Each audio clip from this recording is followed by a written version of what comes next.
There we are, guys, Yorkshire's made. Just look at those. Absolutely fantastic. Hey guys, how you all doing? Welcome to Backyard Chef. I'm Rick. Today we're going to make Yorkshire puddings.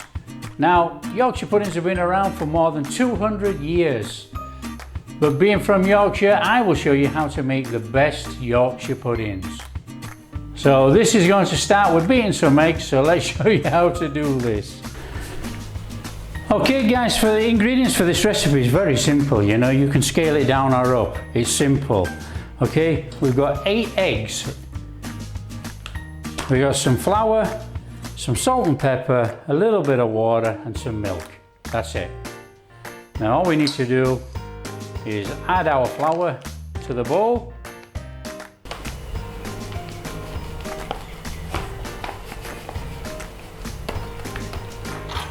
Chuck in our salt and pepper. Give our eggs a little bit of a beating.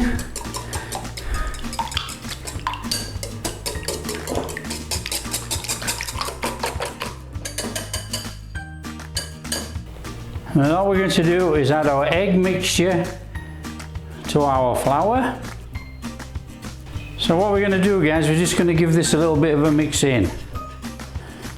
Start this off in here.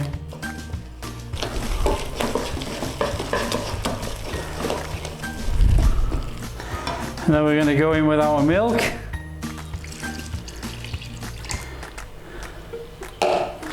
And our water. And just give that a mix in to form a batter. It's very easy actually. Okay guys, that's our batter made. What we should do, we should put this in the fridge for a minimum of 30 minutes. Now ideally what you should do, if you have time, is make it the night before, put it in the fridge, leave it overnight, take it out the next day. And then you will have fantastic Yorkshire puddings. But what we're going to do, we're just going to make these as is. Okay, we're going to let this stand for 30 minutes and then we're going to cook it. It's as simple as that. It's not even going to go in the fridge. So that's it guys, we just let that stand 30 minutes, and whilst that's standing we can actually start to put some shortening in our Yorkshire pudding tins. Now I'm using muffin tins today guys, so I'll be putting about a teaspoon of shortening in every one, okay? Now use whatever tins you've got to make your Yorkshire pudding. You know, you can make big Yorkshire puddings, and if you're going to make big Yorkshire puddings you want to put in about a teaspoon and a half of shortening. You know, it's very easy really. If you're using the small tins, small cake tins, just put half a teaspoon. Okay, so let's show you how to prepare our muffin tins. Okay guys, it's very easy. All we're doing is just squeezing 1 teaspoon of shortening into every recess in our muffin tin. Now you can use veg oil, beef dripping. Traditionally beef dripping is used actually, but I'm using shortening today. Okay guys, I know what you're saying, why am I making so much? Well listen, Yorkshire puddings freeze very well. Very well. Okay, so the best thing to do is make a batch now, then I can have some for dinner or lunch, and I can freeze the rest. And then when it comes around to actually wanting to use Yorkshire puddings for another meal, I just take them out of the freezer, defrost them and give them a quick blast in the microwave, or you could rewarm them in the oven. Easy. So what we need to do guys, we actually need to preheat our oven 230 degrees C. Now I can let you work out the Fahrenheit, but it's 410 or something. So we're going to preheat our oven to 230 degrees. Okay, so what I'm going to do, I'm actually going to tip the batter into a jug and let it stand for half an hour. Now that just makes it a lot easier to actually pour into our muffin tins when they come out of the oven. So we want to put our tins in the oven and get our, only for about 5 minutes, and get our shortening hot. It'll be smoking hot, we take it out and then we can add our Yorkshire pudding batter.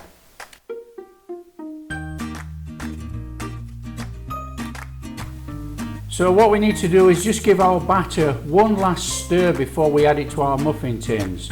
You know, it does separate, and it'll definitely separate if you leave it in the fridge for 3 hours or overnight. So just give it a quick stir and then we're ready to go. Now, working quickly but very carefully, because we don't want to get splashed by oil, add our Yorkshire batter to our muffin tins. Now it will sizzle, but you know you want to be adding about half to 3/4 full. And then we need to get it back in the oven. So like I say, work quickly but carefully.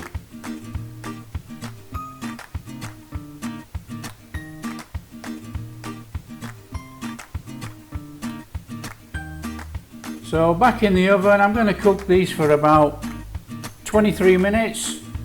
You know, I know what my oven cooks at, and I'm sure you know what your oven cooks at. So, you know, cook from about 25 minutes to about half an hour. And then we'll just watch our puddings rise up. Now, whatever you do, do not open the oven door at any time until you want to take the puddings out.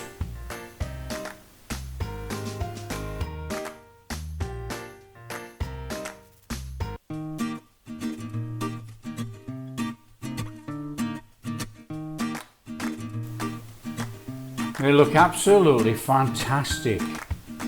They're coming up absolutely beautifully.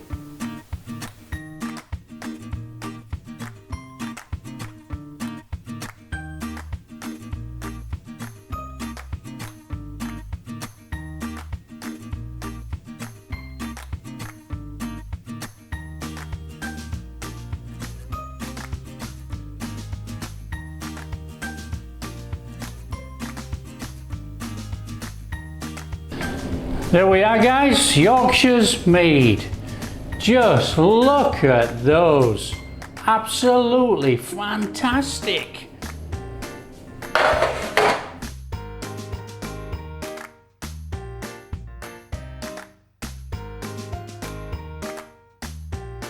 Right guys, as you've seen, this Yorkshire pudding batter mix works fantastic.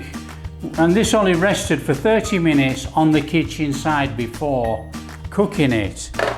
Now, we've got results like this, guys, you know, absolutely fantastic. The secret to the best Yorkshire puddings, use this batter mix. You know, it makes fantastic Yorkshire puddings right from the off. But you know, if you leave it in the fridge for 3 hours minimum, or better still overnight, you'll get large Yorkshire puddings, nice and crispy with a little bit of chew in the middle. Not soggy, a little bit of chew. So that is the best way to make the best Yorkshire puddings. Here we go, guys. Oh, light. Perfectly cooked. Amazing.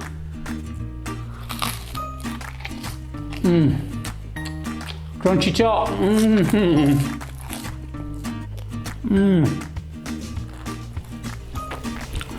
Just get a bit of that old Coleman's mustard on there.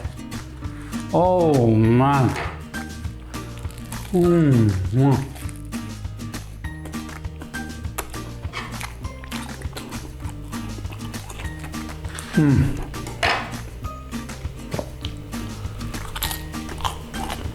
Guys,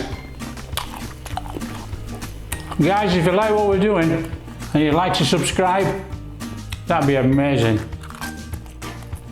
Until next time, I'm going to fill my fat face. Take care.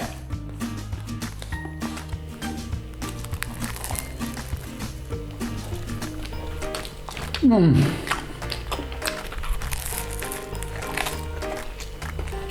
amazing.